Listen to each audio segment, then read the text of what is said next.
Hello guys, welcome back to our channel. This is me with Mallu episode. Episode opening സീനിൽ ആ elder അതാണെങ്കിൽ ഇപ്പൊ ഐലാൻഡിലേക്ക് കടന്നു വരികയാണ്. ജ്വല്ലറി ബോണിക്കാണെങ്കിൽ പഴയ ചില മെമ്മറീസ് അത് ഓർമ്മ വന്ന് എൻ്റെ പപ്പ അദ്ദേഹം എങ്ങനെയായി മാറാൻ കാരണക്കാരൻ നീയാണെന്ന് പറഞ്ഞ് വെപ്പനെടുത്ത് ആളെ ആഞ്ഞു വെട്ടും. ആളുടെ താടിയിൽ ചെറുതായിട്ടൊരു ക്രാക്ക് വീണ് ചോര തുളുമ്പുവാണ്. ഡോക്ടർ വേഗ് ഓഫ് പങ്കിനാണെങ്കിൽ ആ കാഴ്ച കണ്ട് ചത്താ മതി എന്നാവും. കാരണം അദ്ദേഹത്തിന്റെ പവർ എന്താണെന്ന് അവൾക്ക് അറിയില്ല. ഈ സോൾജേഴ്സ് ആണെങ്കിൽ ചുറ്റും നോക്കും. ഒരു പ്രത്യേകതരം ലൈറ്റ് അവിടെ എല്ലാം സ്പ്രെഡ് ആവുകയാണ്. വലിയ രീതിയിൽ ഒരു അപകടം നടക്കാൻ പോവാണെന്ന് മനസ്സിലാക്കിയ അവരെല്ലാവരും ദൂരേക്ക് മാറും. ഇവിടെ ആ കമാൻഡർ ആണെങ്കിൽ ഇപ്പൊ ജ്വല്ലറി പെണ്ണിനെ പോയിന്റ് ചെയ്യാണ്. അവൾ ചെയ്തത് വലിയൊരു തെറ്റാണ്. ഈ ലോകം മുഴുവൻ റെസ്പെക്ട് ചെയ്യുന്ന 5 എൽഡേഴ്സിലെ ഒരാളെയാണ് അവൾ അറ്റാക്ക് ചെയ്തത്. അവൾ ഇനി ഒരു കാരണവശാലും രക്ഷപ്പെട്ടു പോകാൻ പാടില്ല എന്ന് പറഞ്ഞ് എല്ലാവരോടും അവളെ അറ്റാക്ക് ചെയ്യാനായിട്ട് പറയും. അതനുസരിച്ച് എല്ലാവരും വമ്പൻ ആയുധങ്ങളൊക്കെ എടുത്ത് അവളെ തന്നെ അങ്ങനെ ഫോക്കസ് ചെയ്ത് നിൽക്കുകയാണ്. സാഞ്ചിയും ഡോക്ടറും ആണെങ്കിൽ അവളോട് അവിടുന്ന് ദൂരേക്ക് ഓടിപ്പോവാനായിട്ട് പറയും. പക്ഷെ അവളാണെങ്കിൽ ഒരുപാട് വിഷമത്തിൽ ദേഷ്യപ്പെട്ട് ആ എൽഡറിനോട് പറയും, നീ ഒറ്റ ഒരുത്ത കാരണമാണ് എൻ്റെ പപ്പ കോമയ്ക്ക് ആ ഒരു അവസ്ഥ വന്നത്. സോ ഒരു കാരണവശാലും നിന്നെ ഞാൻ വെറുതെ വിടില്ല. ഇപ്പൊ കിട്ടിയത് വെറും സാമ്പിൾ അടി മാത്രമാണ്.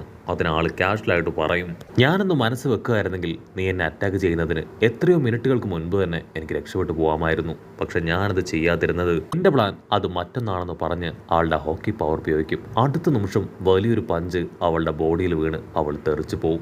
സാഞ്ചിക്കാണെങ്കിൽ അത് കണ്ട് സഹിക്കാനാവില്ല. അവൻ ഓടി വന്ന് ഇപ്പോൾ ആളെ പഞ്ച് ചെയ്യാൻ ശ്രമിക്കും. പക്ഷെ ഹോക്കി പവർ ഉപയോഗിച്ച് ആള് സാഞ്ചിയും ഇട്ടിച്ച് താഴെയിടുകയാണ്. ആ എൽഡർ ആണെങ്കിൽ ആളുടെ താടിയിൽ കുത്തി തറച്ചിരുന്ന ആ ഒരു കത്തി അതങ്ങനെ ഊരിയെടുക്കുകയാണ്. അടുത്ത നിമിഷം ആ പരുക്ക് അങ്ങനെ തനിയെ ഹീലായി മാറും. അഡ്മിറലും ആളുടെ സോൾജിയേഴ്സും അവരാണെങ്കിൽ നമ്മുടെ ആൾക്കാരെ അറസ്റ്റ് ചെയ്യാൻ അവരുടെ അടുത്തേക്ക് ഓടും. അത് കണ്ട എൽഡർ ആണെങ്കിൽ അവരെ തടയാണ്. നിങ്ങളിപ്പോൾ ഒരു കാരണവശാലും അവരെ ഒന്നും ചെയ്യാൻ പാടില്ല, ഒരല്പസമയം കൂടെ എനിക്ക് വേണമെന്ന് പറഞ്ഞ് എൽഡർ അങ്ങനെ ടേൺ ചെയ്ത് കിസറുവിനെ നോക്കും. സത്യത്തിൽ നിന്റെ പവർ അത് ഇത്രയും വീക്കാണെന്ന് ഇപ്പോഴാണ് ഞാൻ മനസ്സിലാക്കിയത്. നിന്നെക്കൊണ്ട് ഒന്നും തന്നെ ചെയ്യാൻ കഴിഞ്ഞില്ലല്ലേ. കിസറുവിനാണെങ്കിൽ അത് കേട്ട് ഭയങ്കര അപമാനം. അവൻ തല താഴ്ത്തി ക്ഷമ പറയാണ്. ഇവൻ ഒറ്റയൊരുത്തൻ കാരണമാണ് എനിക്ക് ഒരു അവസ്ഥ ഉണ്ടായെന്ന് പറഞ്ഞ് ലൂഫിയെ ചൂണ്ടിക്കാണിക്കും. ക്യാമറ സൂം ചെയ്ത് ലൂഫിയെ കാണിക്കും. ലൂഫിക്കാണെങ്കിൽ ഇപ്പോൾ ഒരു അപ്പാപ്പൻ ഗെറ്റപ്പാണ് വന്നിരിക്കുന്നത്. ഉടനെ ആ 5 എൽഡർ ആളുടെ ഒരു ടെന്റിക്കിൾ ഹാൻഡ് അത് ലൂഫിക്ക് നേരെ നീട്ടുകയാണ്. ഓ, ഇവനാണോ നിന്നെ തകർത്തത്? ഓക്കെ, കുഴപ്പമില്ല, സെക്കൻഡുകൾ കൊണ്ട് ഞാൻ ഇവനെ ഇല്ലാതാക്കുമെന്ന് പറയും. കറക്റ്റ് സമയം റാങ്കി ആണെങ്കിൽ ആളുടെ കൈ ചുരുട്ടി ലൂഫി ആഞ്ഞടിച്ച് ദൂരേക്ക് തെറിപ്പിക്കുകയാണ്. അതിനുശേഷം സ്റ്റൈലായിട്ട് ഒരു പോസൊക്കെ കൊടുക്കും. എൽഡർ ആണെങ്കിൽ ലൂഫിയുടെ മുഖത്തേക്ക് ഒന്ന് സൂക്ഷിച്ച് നോക്കും. അവന്റെ ഇപ്പോഴത്തെ ഷേപ്പൊക്കെ കണ്ട് ആൾക്ക് ചെറുതായിട്ട് ചിരി വരികയാണ്.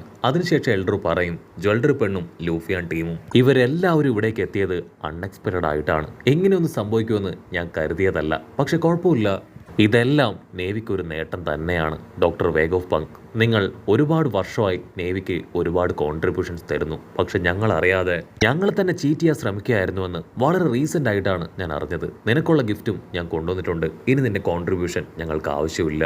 നിങ്ങൾ ആരൊക്കെ എത്രയൊക്കെ ശ്രമിച്ചാലും ഇനി നിങ്ങൾക്ക് ഇവിടുന്ന് രക്ഷപ്പെട്ടു പോകാൻ കഴിയില്ല. കാരണം ഈ ഐലാൻഡ് ചുറ്റും ഇപ്പൊ നേവി സോൾജേഴ്സ് റൗണ്ട് ചെയ്തിരിക്കുകയാണെന്ന് പറഞ്ഞ് എൽഡർ ആണെങ്കിൽ ആ ഒരു ഐലാൻഡ് തന്നെ മൊത്തത്തിൽ നശിപ്പിക്കാനായിട്ട് ഇപ്പൊ റെഡിയാവും. നമ്മുടെ ആൾക്കാർക്കാണെങ്കിൽ കാര്യം മനസ്സിലാവും, കാര്യങ്ങളെല്ലാം കൈവിട്ട് പോവാണെന്ന്. അതേസമയം ആ എൽഡറിന് ആളുടെ ഒരു എയിം നേവിയോട് ഫൈറ്റ് ചെയ്തതിൽ നമ്മുടെ ആൾക്കാരെല്ലാവരും റിഗ്രറ്റ് ചെയ്ത് മരിച്ചു പോകണം എന്നതാണ്. സോ ആളാണെങ്കിൽ ആളുടെ ഹോക്കി പവർ ഉപയോഗിച്ച് ആദ്യം ലൂഫി അറ്റാക്ക് ചെയ്യും. ലൂഫി തെറിച്ചു പോകുന്ന ശബ്ദം കേട്ട് ഇപ്പൊ ജ്വല്ലറി പെണ്ണ് അവൾ ചാടി എഴുന്നേറ്റ് വീണ്ടും വീണ്ടും ആ അപ്പാപ്പനെ ചീത്ത വിളിക്കുകയാണ്. അതിനായി എൽഡർ ആണെങ്കിൽ അവളെ തൂക്കിയെടുത്ത് കയ്യിൽ വെച്ച് അങ്ങനെ ഞെരിക്കാനായിട്ട് തുടങ്ങും. ചുറ്റുമുള്ളവർക്ക് എല്ലാവർക്കും ഇപ്പൊ അവരുടെ ബോഡിയിൽ വല്ലാത്തൊരു സ്ട്രെസ് ഫീൽ ചെയ്യാണ്. ഹോക്കി പവർ ഉപയോഗിച്ച് ആ എൽഡർ ആണെങ്കിൽ അവരെ എല്ലാവരെയും അങ്ങനെ ഞെരിച്ചുകൊണ്ടിരിക്കുകയാണ്. അവരാണെങ്കിൽ വേദനയിൽ പൊളയും. ഇവിടെ ജ്വല്ലറി പെണ്ണിന് അവൾക്കൊന്നും അനങ്ങാൻ പോലും കഴിയില്ല. ഡോക്ടറിനാണെങ്കിൽ ആ ഒരു പവർ കിട്ടുമ്പോൾ തന്നെ മനസ്സിലാവും അത് ഒരു സയന്റിഫിക് പവർ അല്ല, മറിച്ച് ഡെവിൾ ഫ്രൂട്ടിന്റെ പവറാണെന്ന്. ഇവിടെ ജ്വല്ലറി ബോണി ആണെങ്കിൽ അവളുടെ പപ്പയെക്കുറിച്ച് ആലോചിക്കുകയാണ്. അദ്ദേഹത്തിന്റെ ഏറ്റവും വലിയ ആഗ്രഹം സൺബോൺ നിക്ക അദ്ദേഹത്തെ പോലായി തീരണമെന്നായിരുന്നു. ഒരുപാട് പേരെ സഹായിക്കണം, ഈ ലോകത്തെ മുഴുവൻ നന്മയിലേക്ക് നയിക്കണം, അതായിരുന്നു അദ്ദേഹത്തിന്റെ ആഗ്രഹം. ആ ആഗ്രഹങ്ങളെല്ലാം തന്നെ ചെറുപ്പം മുതലേ ജ്വല്ലറി പെണ്ണിനും അദ്ദേഹം പറഞ്ഞു കൊടുത്തിരുന്നു. കട്ട് ചെയ്ത പ്രസന്റിലാണെങ്കിൽ ആ എൽഡർ വീണ്ടും വീണ്ടും ജ്വല്ലറി പെണ്ണിനെ ഞെരിച്ചുകൊണ്ടേയിരിക്കും. അതേസമയം അവിടുന്ന് അങ്ങനെ സീൻ കട്ട് ചെയ്ത് കോമയുടെ ഫ്ലാഷ് ബാക്ക് കാണിക്കുകയാണ്. ഒരു സ്ത്രീക്കും പുരുഷനും അവർക്ക് രണ്ടുപേർക്കും ഇപ്പൊ കോമ ജനിച്ചിരിക്കുകയാണ്. കോമയുടെ ക്ലാൻ എന്താണെന്ന് ആ ഡോക്ടറിന് അറിയാം. പക്ഷെ ഡോക്ടർ ആണെങ്കിൽ അവരോട് പറയും, നിങ്ങൾ ടെൻഷൻ ആവേണ്ട കാര്യമില്ല, കോമയെക്കുറിച്ചും അവൻ്റെ ക്ലാനിനെ കുറിച്ചുള്ള ഡീറ്റെയിൽസ് ഞാൻ ആരോടും പറയില്ല. അത് കേട്ട് ആ ഫാമിലി ഹാപ്പിയായി അങ്ങനെ മുൻപോട്ടേക്ക് പോകും. അവിടുന്ന് അങ്ങനെ സീൻ കട്ട് ചെയ്ത 4 വർഷത്തിന് ശേഷം ഇപ്പോൾ കോമയുടെ പാരൻസിനെ കാണിക്കും. അവരാണെങ്കിൽ ഒരു ചർച്ചിൽ പ്രേയേഴ്സൊക്കെ ആയി ലൈഫ് അങ്ങനെ ഹാപ്പി ആയിട്ട് മുൻപോട്ടേക്ക് കൊണ്ടുപോവാണ്. ആളുകളെല്ലാം പോയതിനു ശേഷം അവർ ആ ചർച്ച് ക്ലീൻ ചെയ്യും. നമ്മുടെ കുട്ടി കോമയാണെങ്കിൽ ഹാപ്പി ആയിട്ട് പുറത്തേക്ക് വരും. അപ്പോഴായിരിക്കും കോമയുടെ ഡെലിവറി അത് അറ്റൻഡ് ചെയ്ത ആ ഒരു ഡോക്ടർ അവിടേക്ക് വരിക. ആ ഡോക്ടർ ആണെങ്കിൽ ടെൻഷനായിട്ട് ഇപ്പോൾ കോമയുടെ പാരൻസിനോട് പറയും, നിങ്ങൾ എത്രയും വേഗം ഇവിടുന്ന് കടന്നു പോകണം. ആ നേവിക്കാർ അവർ ഹോസ്പിറ്റലിലേക്ക് വന്ന് പഴയ ഡീറ്റെയിൽസ് എല്ലാം ചെക്ക് ചെയ്തു. അതിലൂടെ നിങ്ങളുടെ കാസ്റ്റ് എന്താണെന്ന്, അതിലൂടെ നിങ്ങളുടെ കാസ്റ്റും ഏത് വംശത്തിലുള്ളവരാണെന്ന് അവർ മനസ്സിലാക്കിയെന്ന് പറയും. അടുത്ത നിമിഷം ആ നേവിക്കാർ അവിടേക്ക് വന്ന് ആ ഡോക്ടറിനെ ചവിട്ടി തെറിപ്പിക്കും. കോമയുടെ പപ്പയാണെങ്കിൽ വിളിച്ചു പറയും, ഞാൻ ഒരാൾ മാത്രമാണ് ആ ബക്കറിയൻ ക്ലാൻ, അതിൽ ചേർന്ന ആൾ. എൻ്റെ ഫാമിലിക്ക് അതുമായിട്ട് യാതൊരു ബന്ധവുമില്ല എന്ന് പറയും. പക്ഷേ ആ സോൾജിയേഴ്സ് അവരാണെങ്കിൽ അദ്ദേഹത്തിൻ്റെ വാക്കുകൾ കേൾക്കാതെ അവരെ അറിഞ്ഞ പുറഞ്ഞ് അടിച്ച് അവിടുന്ന് പിടിച്ചു വലിച്ചു കൊണ്ടുപോവാണ്.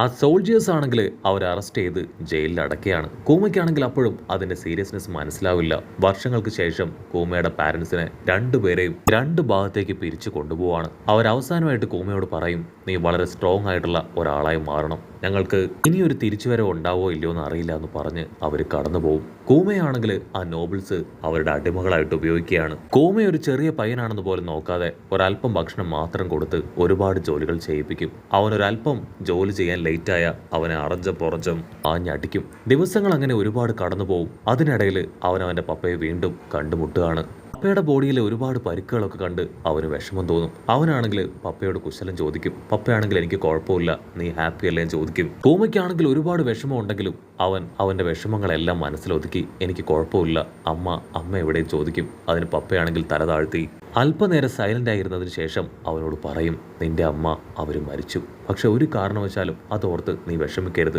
അതാണ് നിന്റെ അമ്മയുടെ ആഗ്രഹം. കൂമയ്ക്കാണെങ്കിൽ അത് സഹിക്കാനായിട്ട് കഴിയില്ല. അവനാണെങ്കിൽ പൊട്ടിക്കരയാണ്. അതിനവൻ്റെ പപ്പ അവനെ സമാധാനിപ്പിക്കും. സൺഗാർഡ് അദ്ദേഹം തീർച്ചയായിട്ടും നമ്മൾ പ്രൊട്ടക്റ്റ് ചെയ്യും. പക്ഷെ കൂമയ്ക്കാണെങ്കിൽ ജീവിക്കാനുള്ള എല്ലാ ആശയം നഷ്ടപ്പെട്ട് കഴിഞ്ഞിരിക്കുകയാണ്. അവനാണെങ്കിൽ പപ്പയോട് നമുക്ക് ഈ ജീവിതം അത് അവസാനിപ്പിക്കാമെന്ന് പറയും. പക്ഷേ അവൻ്റെ പപ്പയാണെങ്കിൽ വീണ്ടും അവനെ സപ്പോർട്ട് ചെയ്യുകയാണ്. തീർച്ചയായിട്ടും നമുക്കൊരു നല്ല ലൈഫ് ഉണ്ടാവും, ഇവിടുന്ന് നമുക്കൊരു മോചനം അതുണ്ടാവും. സൺഗോഡിന് പവർ വളരെ കൂടുതലാണ്. നമ്മളെപ്പോലുള്ള പാവപ്പെട്ട അടിമകളെ മോചിപ്പിക്കുക എന്നതാണ് അദ്ദേഹത്തിൻ്റെ ലക്ഷ്യം എന്ന് പറഞ്ഞ് സൺഗോഡിൻ്റെ സോങ് അതങ്ങനെ പാടി അദ്ദേഹം നൃത്തം ചെയ്യാണ്. അവനാണെങ്കിൽ അത് കണ്ട് ആസ്വദിച്ച് നിൽക്കുമ്പോഴായിരിക്കും ഒരു വെടിയുണ്ട അതങ്ങനെ ചീറി പാഞ്ഞു വന്ന് അവൻ്റെ പപ്പയുടെ നെറ്റിയിൽ തുളച്ച് കയറുക. ആളാണെങ്കിൽ സ്പോട്ടിൽ നോക്കൗട്ട് ആവും. അവൻ ഷോക്കായി തിരിഞ്ഞു നോക്കും. തൊട്ടു മുൻപിൽ ഒരു സെലസ്ട്രിയൽ ഡ്രാഗൺ. ഇവിടുന്ന് അങ്ങനെ സീൻ കട്ട് ചെയ്ത വർഷങ്ങൾക്ക് ശേഷം ഗോഡ്സ് വാലി എന്ന് പേരുള്ള ഒരു ഐലാൻഡ് കാണിക്കും. സെലസ്ട്രിയൽ ഡ്രാഗൺസ് ആണെങ്കിൽ അവിടേക്ക് വന്ന് അവരുടെ എബിലിറ്റി ടെസ്റ്റ് അത് നടത്താനായി വലിയൊരു മത്സരം അവിടെ സംഘടിപ്പിക്കുകയാണ്. ആക്ച്വലി ഈ ഒരു ഐലാൻഡ് അത് ഗവൺമെന്റിന്റെ അണ്ടറിലുള്ളതല്ല, അതുകൊണ്ടാണ് അവിടെ ഒരു മത്സരം അവരിപ്പോൾ നൈസായിട്ട് സെറ്റപ്പ് ചെയ്തെടുത്തത്. അവിടെയുള്ള ജനങ്ങളെ ഹണ്ട് ചെയ്ത് ഏറ്റവും കൂടുതൽ ആൾക്കാരെ ആര് ഹണ്ട് ചെയ്യുന്നോ അവരായിരിക്കും സെലസ്ട്രിയൽ ഡ്രാഗൺസിന്റെ ഈ ഒരു മത്സരത്തിൽ വിജയിക്കുക.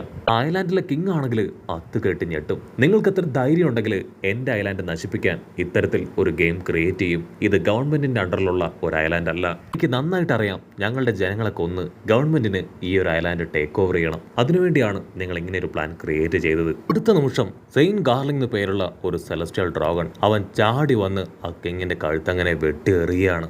അപ്പോൾ അവിടുന്ന് അങ്ങനെ കട്ട് ചെയ്ത ഇവിടെ സെല്ലിലുണ്ടായിരുന്ന നമ്മുടെ കൂമ അവനാണെങ്കിൽ ആ സെല്ല് തകർത്ത് പുറത്തേക്ക് ഇറങ്ങി ഓടുകയാണ്. നേവി സോൾജിയേഴ്സ് അവൻ്റെ കൂടെ ഉണ്ടായിരുന്ന അടിമകളോട് ദേഷ്യപ്പെടും. നിങ്ങൾക്ക് എത്ര ധൈര്യം ഉണ്ടെങ്കിൽ അവനെ പുറത്ത് കടക്കാനായിട്ട് സഹായിക്കും, എത്രയും വേഗം അവനെ തിരികെ പിടിച്ചു കൊണ്ടുവരണം, അല്ലെങ്കിൽ നിങ്ങളെ എല്ലാവരെയും ക്രൂരമായിട്ട് ഞങ്ങൾ തല്ലി കൊല്ലും. കട്ട് ചെയ്ത ഇവിടെ നമ്മുടെ കുഞ്ഞിക്കോമ അവനാണെങ്കിൽ ഒരു ഭാഗത്ത് വന്ന് അങ്ങനെ ഒളിച്ചിരിക്കുകയാണ്. അതിനുശേഷം അവൻ്റെ പപ്പയെക്കുറിച്ചും അമ്മയെക്കുറിച്ചും ആലോചിച്ച് അവൻ പൊട്ടിക്കരയും. ഉടനെ പ്രിസണേഴ്സ് ആണെങ്കിൽ അവനെ റൗണ്ട് ചെയ്യും. അവൻ ഇവിടെ തന്നെ ഉണ്ട്, ഞങ്ങൾ അവനെ കണ്ടുപിടിച്ചു, നീ എത്രയും വേഗം തിരികെ സെല്ലിലേക്ക് പോകണം, അതല്ല എങ്കിൽ ഞങ്ങളുടെ ജീവൻ കൂടെ വലിയ അപകടത്തിലായി തീരുമെന്ന് പറയും. അതിനവനാണെങ്കിൽ അവരോട് റിക്വസ്റ്റ് ചെയ്യും, നിങ്ങൾക്ക് വേണമെങ്കിൽ എന്നെ ഇവിടെ വെച്ച് തല്ലിക്കൊല്ലാം, എനിക്ക് അവിടേക്ക് വരാൻ ഒട്ടും തന്നെ താല്പര്യമില്ല, ഞാൻ അവിടേക്ക് പോയാലും അവരെന്നെ കൊന്നു കളയുമെന്ന് പറയും. അപ്പോൾ അവിടുന്ന് അങ്ങനെ കട്ട് ചെയ്ത ആ സെയിൻറ്റ് സാറ്റർൺ ആണെങ്കിൽ ഇപ്പോൾ കോമയെക്കുറിച്ച് അറിയും. ഇവിടെ ആ പ്രിസണേഴ്സ് കോമയെ തല്ലി ബോധം കെടുത്തി വലിച്ചു കൊണ്ടുപോവാണ്. അടുത്ത നിമിഷം ഇവാക്കോയും എന്നെയും അവർ രണ്ടുപേരും അവിടേക്ക് വന്ന് ഇപ്പൊ നമ്മുടെ കോമയോട് സംസാരിക്കാനായിട്ട് തുടങ്ങുകയാണ്.